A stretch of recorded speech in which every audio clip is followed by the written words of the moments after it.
been a little over 100 games since one thing changed intrinsically in the IPL, the advent of the impact player rule. Where do we stand about 1.5 seasons since the rule was introduced? On ESPN Cricinfo Run Order, we look to dissect that in the company of George Binoy, Mitch McClenaghan, Ronak Kapoor and Tom Moody. Let's start with the only one among us who has won as coach. So Tom, how good has it been? I haven't won as coach with an impact player, the luxury of that. The first thing that came to mind when it was introduced is that it gave an advantage to those that had a poor auction and didn't create balance in a squad and flexibility as you move around the country for different conditions against different opponents. That's the first thing that sprung to mind as someone that sort of has spent hours sort of trying to construct teams. The second thing that came to mind was, what about the all-rounders from a domestic standpoint? What's happening to the vision around developing all-rounders? Because suddenly they become nearly redundant unless they're premium, like a Hardik Pandya style or Jadeja style all-rounder. So the incentive for those batters that bat top order to continue to work on their craft of bowling a bit of wrist spin or off spin or medium pace, suddenly there's no incentive because their opportunity is taken from them at game time. And that seems to be at odds with what we tend to discuss about the Indian national team through the rest of the year. When we talk about batters who don't bowl or bowlers who don't bat, till a couple of years back, someone like Rahul Tewatia would still bowl the odd over.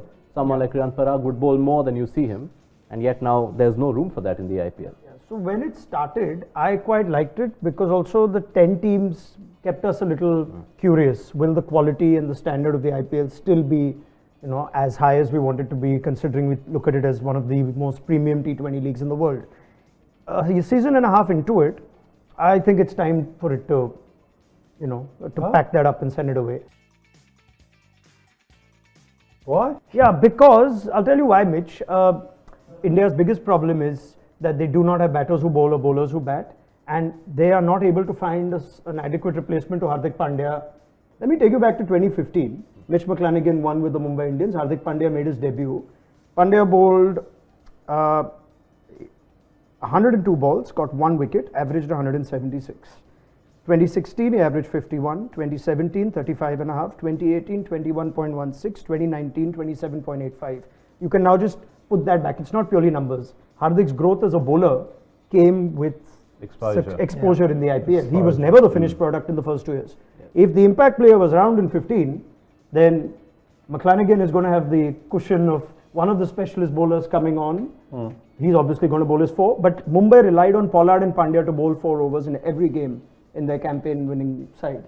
That's going to go away. So you will not get more Hardik Pandyas.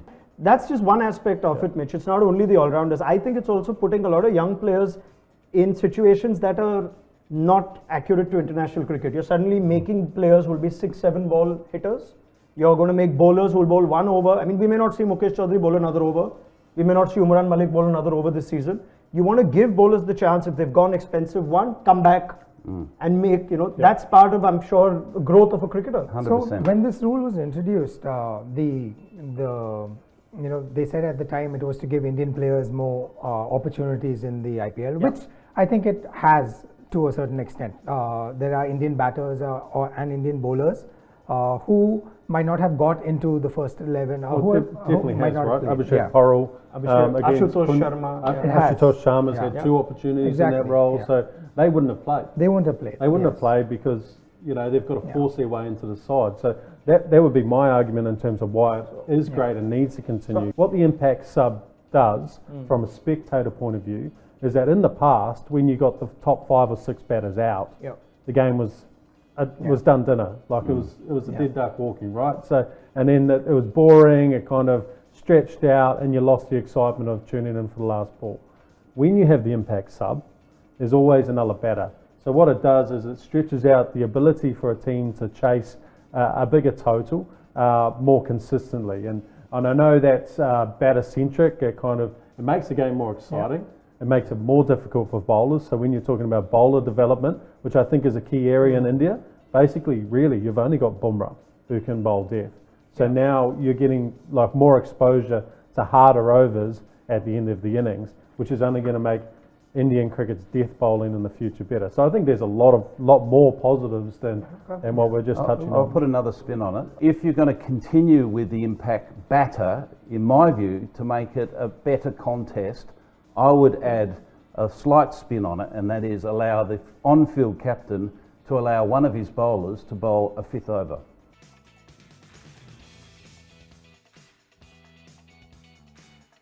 Because that then will even the ledger up. So, and on that day, it may be your left arm quick, it might be your wrist spinner, it could be anyone who's having a day out. I'm a little worried about the league just digressing further and further away from how Away from international cricket is international. played. Yeah.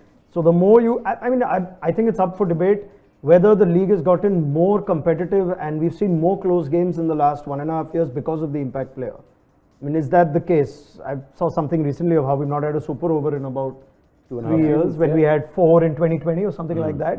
But I'm not saying the super over is the test for close games. You can have last ball finishes, but I don't think there's as much of a correlation between close, exciting matches versus the impact player. I think the impact player was a nice element to ensure that there is opportunity for the new teams as well as all the other teams who lost out as a result of the big auction and 10 teams to keep squad strength alive. I think now that that experiment has run its course, and for the sake of Indian cricket primarily, because this is a decision, this is being taken by BCCI. This is a decision that BCCI is taking, and the IPL has to serve the interest of Indian cricket. I'm not saying it has to only do that, but it can't come at the expense of the development of Indian cricket. That just defeats the purpose of the IPL. So you talked about, George, about it being put in place at the lower level. And So they at trialled it domestic with level. Mushtaq Ali first. So I disagree with that, because that's your breeding ground to create all-rounders. Okay. And if you get a good all-rounder out of that level, then I think that will benefit teams in the IPL. You know, because you can play. You're going to have another all-rounder, another batter. Your line up with your batter is going to be 9 instead of 8. Yeah. I'd like to see the development there being without the impact rule, so you don't just create the 6-ball players that we're talking But Mitch, about. this is the premier domestic tournament for India, not Mushtaq Ali.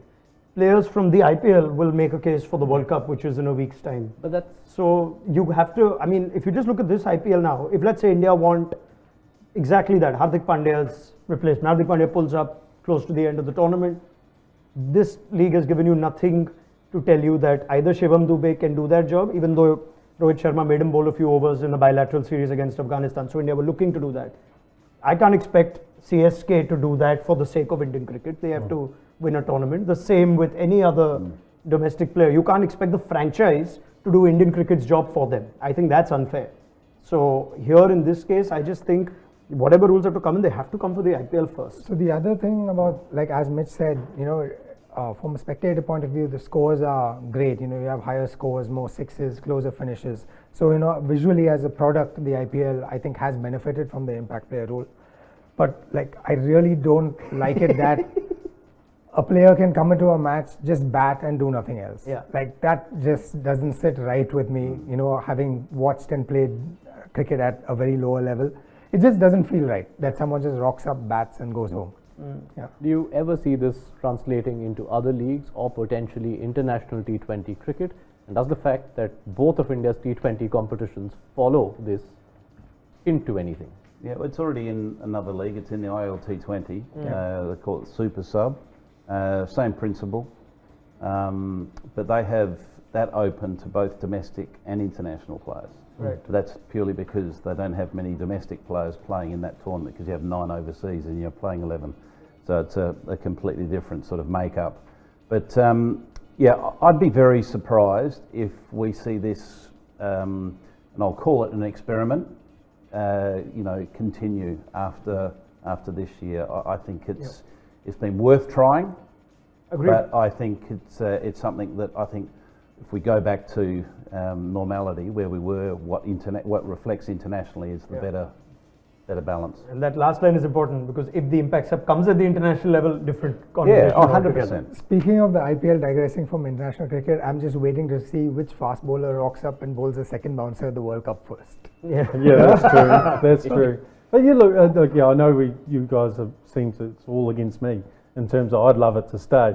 But Yeah, we've New seen it in Zealand will other keep beating sports. India at World Cup. But other sports do it really well. You look at baseball when they have their pinch hitter come in, and that adds an element where you can win the game from nowhere, or you have someone I'm with come you, and have an as long impact. as the highest form of the game is played with the similar rules. Yeah. Like substitutions just haven't worked in cricket. We've tried it in many forms with the super sub and with whatnot. It's somehow cricket's never taken two subs. Yeah, and well. If the we other thing change that then we're yeah. taking out of it as well is that this is a commercial product. IPL is a commercial product. It's a money generating product. So it needs to be exciting for the fans to continue to watch. Otherwise, it'll start making less money. Less money comes into Indian cricket. You've got less opportunity to do these great competitions you've got outside of the IPL and start building your players here in India. All points taken. What do you think? Should the impact player rule stay? Tell us in the comment section. This was ESPN Cricinfo Run Order.